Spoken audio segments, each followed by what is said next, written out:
which of the two do you want me to release to you? And they said, Barabbas. 22. Pilate said to them, what then shall I do with Jesus, who is called Christ? They all said to him, let him be crucified. 23. Then the governor said, why? What evil has he done? But they cried out all the more, saying, let him be crucified. 24. When Pilate saw that he could not prevail at all, but rather that a tumult was rising. A tumult is what? Anyone knows what that is? A riot. That the people were going to start rioting if he didn't give him Jesus on there, okay? Let's keep on going. He took water and washed his hands before the multitude, saying, I am innocent of the blood of this just person. You see to it. Verse 25. And all the people answered and said, his blood be on us and on our children. Okay? All right? They're like condemning their kids on there. So that's why we got to be careful, because when we make choices, man, we're putting things on our kids by the choices that we're making on there. So we have to be careful on that. Verse 26. Go ahead. Then he released Barabbas to them, and when he had what? Scourged Jesus, he delivered him to be crucified. 27. And the soldiers of the governor took Jesus into the praetorium and gathered the whole garrison around him. So that wasn't bad enough. Verse 28. And they stripped him and put a scarlet robe on him. 29. When they had twisted a crown of thorns, they put it on his head and a reed in his right hand, and they bowed the knee before him and mocked him, saying, Hail, King of the Jews. 30. They spit on him and took the reed and struck him on the head. 31. And when they had mocked him, they took the robe off of him, put his own clothes on him, and led him away to be crucified. Bring it down, 27, 33. 33. Go. And when they had come to a place called Golgotha, that is to say, the place of a skull, 34, they gave him sour wine mingled with gall to drink, but when he had tasted it, he would not drink. 35. Then they crucified him and divided his garments, casting lots that it might be fulfilled, which was spoken by the prophet. They divided my garments among them, and for my clothing they cast lots. 36. Sitting down, they kept watch over him there. 37. The accusation written against him, this is Jesus, the King of the Jews. Go ahead, 38. Then two robbers were crucified with him, one on the right and another on the left. 39. And those who passed by blasphemed him, wagging their heads. Yeah, look at you. You know, how many people have done that to us? Okay? Verse 40. And saying, you who destroyed the temple and built it in 3 days, save yourself. If you are the Son of God, come down from the cross. 41. Likewise, the chief priests also, mocking with the scribes and elders, said, he saved others, himself he cannot save. If he is the King of Israel, let him now come down from the cross, and we will believe him. Now, did he come down from the cross? Yes. Yes. Is he risen? Yes. And did they believe him? No. That's why some people tell me, and I've heard it, when I sell this house and I get my profit, then I'm going to give you $10,000 for the church. Guess what? They sell the house, and they say, oh, something came up, my brother. You don't understand what happened here. They're liars, man. They don't give $100. They're not going to give $1,000 or more. So they just lie. But here they said it. If he comes down, because remember, he showed himself to people, yet they still did not choose to believe on him. Verse 43. Go. He trusted in God. Let him deliver him now, if you will have him. For he said, I am the Son of God. 44. Even the robbers who were crucified with him reviled him with the same thing. 45. Now from the 6th hour until the 9th hour, there was darkness over all the land. Now remember, the 6th hour should be daylight. So when they put him up on the cross, all of a sudden God, because now all the sin of the world is coming upon him, so it turned pitch black. Now imagine it's 12 noon, and you start seeing everything go black. You know, not like clouds, I'm talking darkness, nighttime. Verse 46. And about the 9th hour, Jesus cried out with a loud voice, saying, Eli, Eli, lama sabachthani. That is, my God, why have you forsaken me? 47. Some of those who stood there, when they heard that, said, this man is calling for Elijah. 48. Immediately, one of them ran and took a sponge, filled it with sour wine, and put it on a reed, and offered it to him to drink. 49. The rest said, let him alone. Let us see if Elijah will come to save him. 50.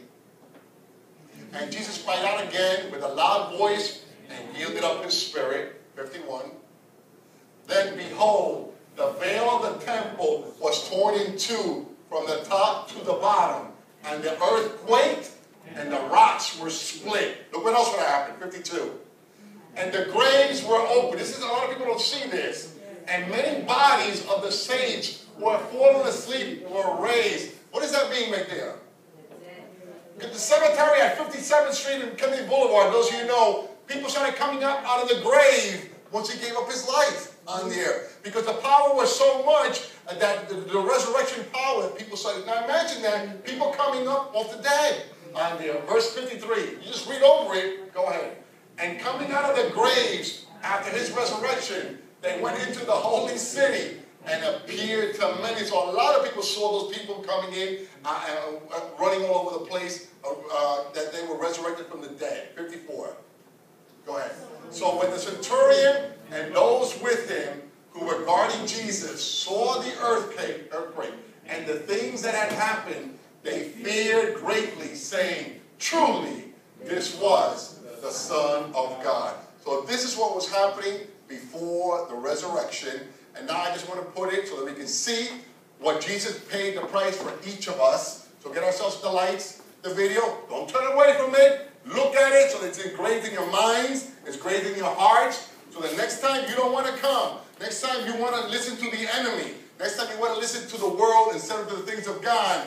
The Holy Spirit can work on you and bring this to your remembrance. Because of busyness, because of life, because of our problems, we tend to forget the great price that Jesus was suffering this week for each of us. Let's look at it.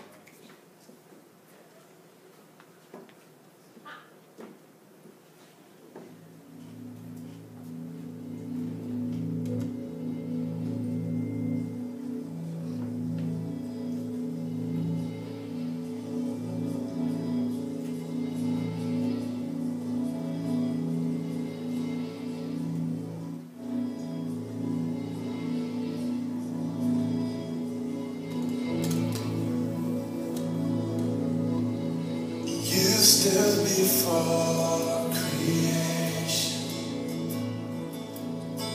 eternity in your hand, and you spoke the earth into motion. My soul now is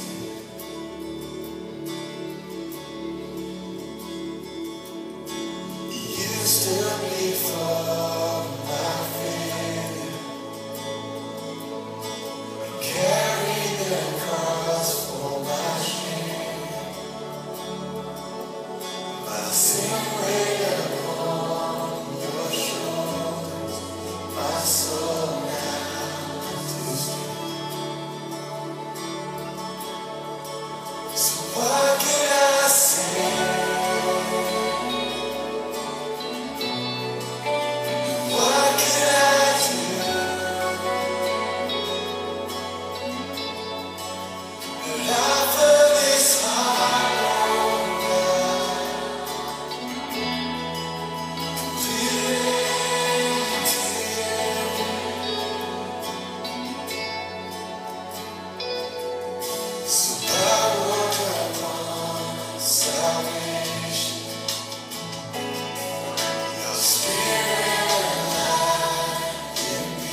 that's the price that he paid for you and for me. So that's what we need to remember him by, that great sacrifice that he gave up for each of us.